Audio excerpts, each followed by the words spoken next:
ಸ್ನೇಹಿತರೆ, ಹೇಗಿದ್ದೀರಾ? ಎಲ್ಲರೂ ಚೆನ್ನಾಗಿದ್ದೀರಾ ಅಂತ ಭಾವಿಸ್ತೀನಿ. ಸೊ ಬೆಳಗ್ಗೆ ತಾನೇ ಗೃಹಲಕ್ಷ್ಮಿ ಯೋಜನೆಯ ಬಗ್ಗೆ ಒಂದು ವಿಡಿಯೋನ ಅಪ್ಡೇಟ್ ಮಾಡಿದ್ದೆ ನಾನು. ಗೃಹಲಕ್ಷ್ಮಿ ಯೋಜನೆ 20ನೇ ಕಂತಿನ ಹಣ ಸದ್ಯಕ್ಕೆ ಇಲ್ಲ, ಮುಂದಿನ ವಾರದಲ್ಲಿ 2 ಕಂತಿನ ಹಣ ಬಿಡುಗಡೆ ಮಾಡ್ತೀವಿ ಅಂತ ಸರ್ಕಾರದಿಂದ ಹೇಳ್ತಾ ಇದ್ದಾರೆ. ಬಟ್ ನಾಟ್ ಶೋರ್ ಅಂತಲೂ ನಾನು ಹೇಳಿದ್ದೆ.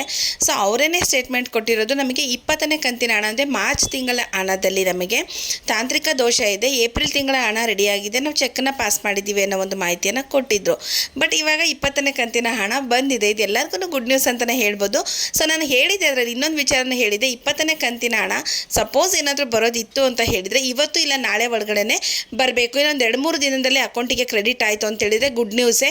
ಬಟ್ ಇದನ್ನು ಯಾರನ್ನೂ ನಾಟ್ ಶೋರ್, ಇದು ಕ್ಲಿಯರ್ ಇಲ್ಲ, ಯಾವ ಇನ್ಫಾರ್ಮೇಷನ್ನು ಕ್ಲಿಯರ್ ಇಲ್ಲ, ಅದು ಬಂದಾಗಲೇ ಗೊತ್ತಾಗೋದು ಅಂತ ಹೇಳಿಬಿಟ್ಟು ನಾನು ಹೇಳಿದೆ.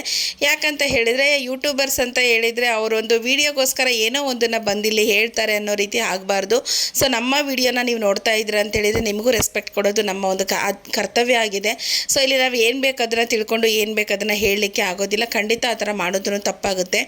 ಸೊ ಎಷ್ಟೋ ಜನ ನ್ಯೂಸ್ ಚಾನಲ್ಗಿಂತ ಹೆಚ್ಚಾಗಿ ನಮ್ಮ ಒಂದು ಯೂಟ್ಯೂಬ್ ಚಾನಲ್ಗಳನ್ನು ನೀವು ನೋಡ್ತಾ ಇರ್ತೀರ, ನಮಗೆ ಪ್ರೋತ್ಸಾಹ ಮಾಡ್ತಾ ಇರ್ತೀರ. ಸೊ ಹಾಗಾಗಿ ಸರಿಯಾದ ಸಮಯಕ್ಕೆ ಸರಿಯಾದ ಮಾಹಿತಿಯನ್ನು ನಿಮಗೆ ತಲುಪಿಸೋದು ನಮ್ಮ ಒಂದು ಆದ್ಯ ಕರ್ತವ್ಯ ಆಗಿದೆ ಸ್ನೇಹಿತರೆ. ಸೊ ಅವಾಗ 20ನೇ ಕಂತಿನ ಹಣ ಬಂದಿದೆ ಅಂತ ಹೇಳ್ತಾ ಇದ್ದೀರಾ ಮೇಡಮ್, ಆದರೆ ಏನಿದೆ ಪ್ರೂಫ್ ಅಂತ ನೀವು ಕೇಳ್ಬೋದು. ಖಂಡಿತವಾಗಿಯೂ ನಾನು ಪ್ರೂಫ್ ಸಮೇತ ಬಂದಿದ್ದೀನಿ. ಯಾಕಂತ ಹೇಳಿದರೆ ನಾವು ಏನೇ ಒಂದು ಕ್ಲಾರಿಟಿ ಕೊಡ್ತೀವಿ ಅಂತ ಹೇಳಿದರೆ ಇದು ಸುಮಾರಷ್ಟು ಜನ ಇದ್ರ ಮೇಲೆ ಡಿಪೆಂಡ್ ಆಗಿರ್ತಾರೆ. ಸ್ಕೂಲ್ಗಳು ಸ್ಟಾರ್ಟ್ ಆಗಿದೆ, ಕಾಲೇಜ್ ಸ್ಟಾರ್ಟ್ ಆಗಿದೆ, ಅವರ ಒಂದು ಸಂಘ ಸಂಸ್ಥೆಗಳಿಗಾಗಿರ್ಬೋದು ಅಥವಾ ಮನೆ ರೇಷನ್ಗಾಗಿರ್ಬೋದು ತುಂಬ ಜನ ಡಿಪೆಂಡೆನ್ಸಿ ಆಗಿದ್ದಾರೆ. ಸೊ 2,000 ಅನ್ನೋದು ಚಿಕ್ಕ ಅಮೌಂಟ್ ಏನಲ್ಲ, ಅದು ಬೇರೆಯವ್ರಿಗೆ ಚಿಕ್ಕ ಅಮೌಂಟ್ ಇರ್ಬೋದು. ಸೊ ಸರ್ಕಾರದವರೇ ಮಾತಾಡಿದ್ದಾರೆ, 1 ತಿಂಗಳು ಕೊಟ್ಟಿಲ್ಲ ಅಂದರೆ ತಲೆ ಹೋಗುತ್ತೆ ಅನ್ನೋವರೆಗೂ ಮಾತಾಡಿದ್ದಾರೆ. ಖಂಡಿತವಾಗ್ಲೂ 2,000 ಅನ್ನೋದು ಬಡ ಮತ್ತು ಮಧ್ಯಮ ಕುಟುಂಬದವರಿಗೆ ತುಂಬ ದೊಡ್ಡ ಮೊತ್ತ ಅಂತಲೇ ನಾನು ಹೇಳಿಕ್ಕೆ ಇಷ್ಟಪಡ್ತೀನಿ. ಸೊ ಆ ರೀತಿಯಲ್ಲಿದ್ದಾಗ ಸೊ ಈ ಹಣಕ್ಕೆ ಬಂದಿದ್ದನ ಇಲ್ವಾ, ಎಷ್ಟೋ ಜನಕ್ಕೆ ಬ್ಯಾಂಕಿಂದ ನೋಟಿಫಿಕೇಷನ್ಗಳು ಬರ್ತಾ ಇರೋದಿಲ್ಲ, ಮತ್ತು ಅವರಿಗೆ SMS ಕೂಡ ಬರ್ತಾ ಇರೋದಿಲ್ಲ, DBT ಅಪ್ಲಿಕೇಶನ್ ಹೇಗೆ ನೋಡಬೇಕು ಅಂತಲೂ ಗೊತ್ತಿರೋದಿಲ್ಲ.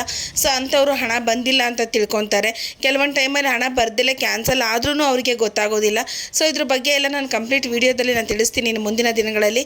ಸೊ ಖಂಡಿತವಾಗ್ಲೂ ನನ್ನ ಚಾನಲ್ನ ಫಾಲೋ ಮಾಡಿ, ಸಬ್ಸ್ಕ್ರೈಬ್ ಮಾಡೋದನ್ನು ಮರಿಬೇಡಿ. ಸೊ ಇವಾಗ 20ನೇ ಕಂತಿನ ಹಣ ಇವತ್ತು ಮಧ್ಯಾಹ್ನ 3:15ಕ್ಕೆ ಕ್ರೆಡಿಟ್ ಆಗಿದೆ.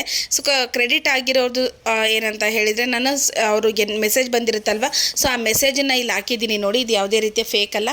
ಬಟ್ ಇಲ್ಲಿಂದ ನಿಮಗೆ ಇನ್ನೂ 1 ವಾರದೊಳಗಡೆ ಎಲ್ಲರ ಖಾತೆಗಳಿಗೂ ಬರುತ್ತೆ.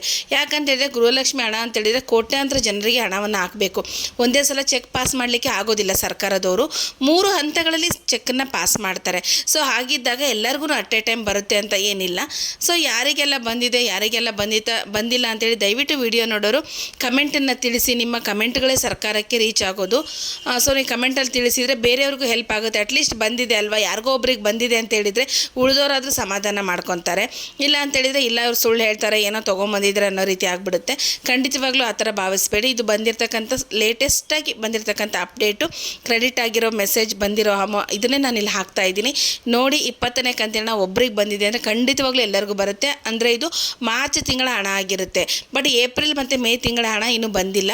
ಅದನ್ನು ಮುಂದಿನ ವಾರ ಅಂತ ಹೇಳಿದ್ದಾರೆ. ಮೇ ಬಿ 1 ವಾರದಲ್ಲಿ ಡೌಟ್ ಇದೆ. ಯಾಕಂತ ಹೇಳಿದರೆ 20ನೇ ಕಂತಿನ ಹಣ ಎಲ್ಲರಿಗೂ ರೀಚ್ ಆಗಲಿಕ್ಕೇ ವಾರದಿಂದ 10 ದಿನ ಟೈಮ್ ಬೇಕು. ಸೊ ಅದು ಆದಮೇಲೆ ಇವರು ನೆಕ್ಸ್ಟ್ ಚೆಕ್ಕನ್ನು ಪಾಸ್ ಮಾಡೋದಿರುತ್ತೆ. ಸೊ ಅಲ್ಲಿವರೆಗೂ ಏನು ಪಾಸ್ ಮಾಡೋದೇನು ಇರೋದಿಲ್ಲ. ಸೊ ಅದಕ್ಕೆ ಯಾರನ್ನೂ 10 ದಿನ ಅಂತ ಇಟ್ಕೊಳಕ್ಕೆ ಹೋಗ್ಬೇಡ್ರಿ. 10 ದಿನದ ಒಳಗಡೆ ಬಂತು ಅಂತ ಹೇಳಿದರೆ ಖಂಡಿತವಾಗ್ಲೂ ಖುಷಿ ವಿಚಾರನೇ. ಬಂದಿಲ್ಲ ಅಂತ ಹೇಳಿದರೆ ಸೊ ನಿಮ್ಮ ಕಮಿಟ್ಮೆಂಟ್ಗಳಿಗೆ ತೊಂದರೆ ಆಗ್ಬೋದು. ಅದಕ್ಕೋಸ್ಕರ ಹೇಳ್ತಾ ಇದ್ದೀನಿ. ಸೊ ಇನ್ನೊಂದು 15 ದಿನ ಇಲ್ಲ ಈ ಮಂತ್ ಎಂಡ್ ಒಳಗಡೆ ನಿಮಗೆ ನೆಕ್ಸ್ಟ್ ಇನ್ನು ಉಳಿದ ಕಂತುಗಳ ಹಣ ಬರ್ಬೋದು. ಬಟ್ ಸದ್ಯಕ್ಕಂತೂ 20ನೇ ಕಂತಿನ ಹಣ ಬೆಳಗ್ಗೆ ಬರಲ್ಲ ಅಂತ ಹೇಳಿದರೆ ಮೇಡಮ್ ಇವಾಗ ಬಂದಿದೆ ಅಂತ ಹೇಳ್ತಾ ಇದ್ದೀರಾ ಅಂತ ಭಾವಿಸಬೇಡಿ. ನಮಗೆ ಏನು ಸರ್ಕಾರದ ಕಡೆಯಿಂದ ನೋಟಿಫಿಕೇಷನ್ಗಳು ಬಂದಿರುತ್ತಲ್ವ, ಸೊ ಅದನ್ನು ತಿಳಿಸೋದು ನಮ್ಮ ಕರ್ತವ್ಯ ಆಗಿರುತ್ತೆ. ಸೊ ನಾನು ಹೇಳಿದ್ದೆ ಅವರೇ ತಾಂತ್ರಿಕ ದೋಷ ಇರೋದ್ರಿಂದ ಸದ್ಯದಲ್ಲೇ ಅಂತ ಹೇಳಿದ್ರಲ್ವ, ಸೊ ಅದಕ್ಕೆ ನಾನು ವಿಡಿಯೋ ಮಾಡಿದ್ದೆ. ಇವಾಗ ಕ್ರೆಡಿಟ್ ಆಗಿರೋರು ಫೋನ್ ಮಾಡಿ ಹೇಳಿರೋದ್ರಿಂದ ಸೊ ಆ ಒಂದು ಮೆಸೇಜನ್ನು ನಾನು ಇಲ್ಲಿ ಹಾಕಿಬಿಟ್ಟು ಈ ಒಂದು ವಿಡಿಯೋನ ಅಪ್ಲೋಡ್ ಮಾಡ್ತಾ ಇದ್ದೀನಿ. ಸೊ ಯಾರೆಲ್ಲ ನನ್ನ ಚಾನಲ್ನ ಸಬ್ಸ್ಕ್ರೈಬ್ ಮಾಡ್ದಲೇ ನೋಡ್ತಾ ಇದ್ದೀರಾ ದಯವಿಟ್ಟು ಸಬ್ಸ್ಕ್ರೈಬ್ ಮಾಡ್ಕೊಳ್ಳಿ, ಚಾನಲಿಗೆ ಸಪೋರ್ಟ್ ಮಾಡಿ ಅಂತ ಹೇಳ್ತೀನಿ. ಈ ಒಂದು ಚಾನಲಲ್ಲಿ ಬಂದು ಆದಷ್ಟು ನಿಮಗೆ ಈ ಥರದ ಸರ್ಕಾರಿ ಯೋಜನೆಗಳು ಮತ್ತು ಸ್ಕೀಮ್ಗಳ ಬಗ್ಗೆನೇ ಇರುತ್ತೆ. ಸೊ ನಿಮ್ಮ ಒಂದು ಪ್ರೀತಿ ಪ್ರೋತ್ಸಾಹ ನಮಗೆ ತುಂಬಾ ಇಂಪಾರ್ಟೆಂಟ್ ಆಗುತ್ತೆ. ನೀವು ಕೊಡೋವಂಥ ಲೈಕ್ ಕಮೆಂಟ್ಸು, 1 ಲೈಕ್ 1 ಕಮೆಂಟಿಂದ ಖಂಡಿತವಾಗ್ಲೂ ಪೇಮೆಂಟ್ ಬರೋದಿಲ್ಲ. ಯೂಟ್ಯೂಬರ್ಸು ತುಂಬಾ ಕಷ್ಟಪಡಬೇಕು. ಸೊ ಯೂಟ್ಯೂಬಲ್ಲಿ ಏನೆಲ್ಲ ಮಾಡಬೇಕು ಅಂತೇಳಿ ನಾನು ಅದನ್ನು ಒಂದು ವಿಡಿಯೋ ಮಾಡ್ತೀನಿ. ಖಂಡಿತವಾಗ್ಲೂ ನೋಡಿ. ಯಾರಾದರೂ ಯೂಟ್ಯೂಬ್ ಕೆರಿಯರ್ನ ಸ್ಟಾರ್ಟ್ ಮಾಡಬೇಕು ಅಂತಿದ್ರೆ ನಿಮಗೆ ನಿಜವಾಗ್ಲೂ ಹೆಲ್ಪ್ ಆಗುತ್ತೆ ಅಂತ ಹೇಳ್ತೀನಿ. ಸೊ ಯಾರೆಲ್ಲ ವಿಡಿಯೋ ನೋಡಿದ್ದೀರಾ ಲೈಕ್ ಮಾಡಿ, ಶೇರ್ ಮಾಡಿ, ಕಮೆಂಟ್ ಮಾಡೋದನ್ನ ಮರಿಬೇಡಿ ಅಂತ ಹೇಳ್ತೀನಿ. Thank you friends.